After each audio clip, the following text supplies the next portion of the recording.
These 8 useful English words will lift your fluency and your IELTS, TOEFL, or Cambridge score. And you won't just memorize them. You'll meet each one inside the story, feel what it means, then prove you caught it. That's how your brain keeps them for good. For 3 weeks, someone had been stealing lunches from the office fridge. By the time we finally caught the thief, the truth was so strange that nobody could be angry. We were all just trying not to laugh. It started small, a sandwich here, a yogurt there, then it grew bolder. Whole lunches began to disappear. Dev's pasta, Maria's salad, my own carefully packed leftovers, gone from the fridge by lunchtime. The office was baffled. Who would do such a thing? We were a small team. We trusted each other. And yet someone among us was clearly a lunch thief. Maria was indignant. "That was my mother's recipe," she cried, glaring around the room. Soon everyone was indignant, and everyone was a suspect. We did what any sensible team would do. We started to snoop. We checked the bins for wrappers. We noted down who arrived early. Dev, who watched far too many crime shows, began to snoop through the security camera footage like a detective on a big case. He started a long list of suspects. He even drew arrows between people's names with red string until the noticeboard looked like the wall of a crazed detective in a film. I had a hunch it was Greg from accounts. He always looked hungry, but my hunch led nowhere. Greg, it turned out, brought his lunch from home and never once touched the fridge. Dev was just as certain it was the new girl in design. The new girl in design, it emerged, was allergic to almost everything and lived on plain crackers. Every suspect we had kept turning out innocent. So we plotted. We needed a trap. We plotted the perfect sting. Maria cooked a gorgeous, fragrant chicken curry, packed it in a clear box, and labeled it in huge letters, "Do not touch." Then we hid a small camera, and we waited. At 12:15, the fridge door opened. A hand reached in. It took the curry. Dev nearly fell off his chair because the hand belonged to Mr. Pennington, our boss. We confronted him that afternoon, a small army of hungry, indignant employees. Mr. Pennington went very red. He looked utterly sheepish. "I can explain," he said, sheepish as a schoolboy caught with his hand in the biscuit tin. And then he told us the most baffling thing. The company was opening a new staff cafe. Mr. Pennington had been given the job of finding a cook to run it. He had a small secret budget and a big problem. He had no idea who in the whole building could actually cook. He could hardly hold open auditions. "Please cook your finest meal for the boss" would have thrown the whole office into a panic, and half of them would simply have bought something fancy from a shop. So he had begun, quietly, to taste. Every lunch he had swiped had been a secret audition the cook never knew they were giving. He was not a thief. He was a ravenous, desperate talent scout. "I'm sorry about the lunches," he said. "I'll pay everyone back, 3 times over. But I have to ask..." He turned to the quiet young intern in the corner, Sanjay, who had said nothing all afternoon. "Whose curry was that?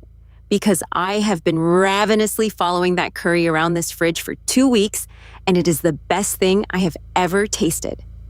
It was Sanjay's, the shy intern, who cooked his grandmother's recipes every night and brought the leftovers to work, went sheepishly scarlet. Mr. Pennington offered him the cafe on the spot. Full pay, his own kitchen, his grandmother's menu.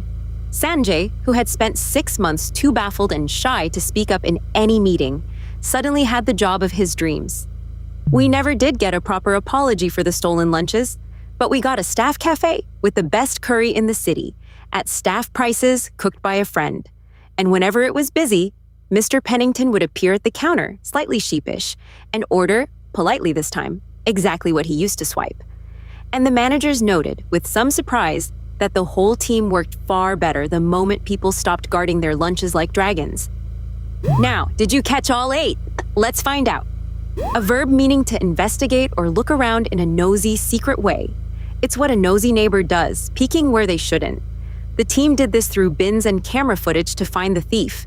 They began to do what around the office, hunting for the culprit?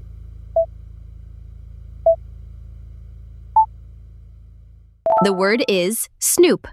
She caught him trying to snoop through her private emails. A noun for a feeling or guess based on intuition, not on proof. It's a detective's gut feeling about who is guilty. I had one that the thief was Hungry Greg from accounts. My what about Greg turned out to be completely wrong.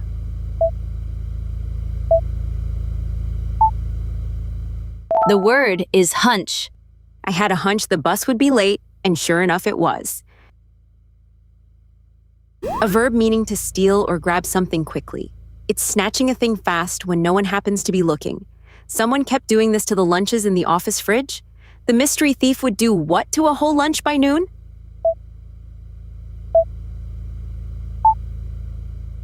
The word is swipe. Someone tried to swipe my phone right off the cafe table. An adjective for being completely puzzled and confused. Think of staring at a puzzle that makes absolutely no sense. The whole office was this about who the lunch thief could be. Everyone was what? The thief had to be one of their own?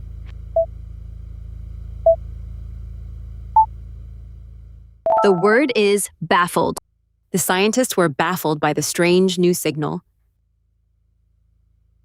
A verb meaning to secretly plan something. It's quietly scheming, working out a plan in secret.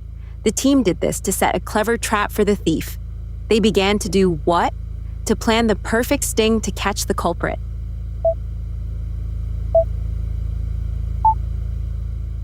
The word is plot. The children began to plot a surprise party for their mom. An adjective for being angry at something that seems unfair. Think of someone puffed up with offended, righteous anger. Maria was this when her mother's recipe was stolen. The whole hungry team grew, what about the missing food?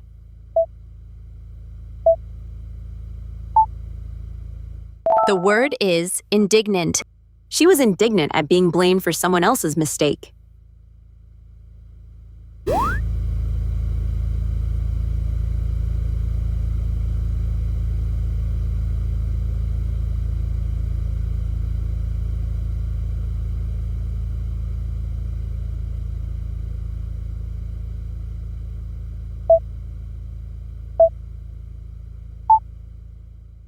The word is sheepish. He gave a sheepish smile after forgetting her name yet again. An adjective for being extremely hungry. Think of a hungry wolf that has not eaten for days. The boss had been this, hunting one curry around the whole fridge. He confessed that he had been what for that delicious curry?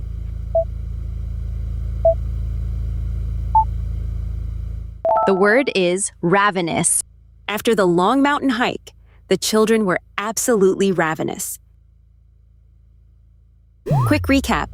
How many do you still remember? Snoop. Hunch. Swipe. Baffled. Plot. Indignant. Sheepish. Ravenous.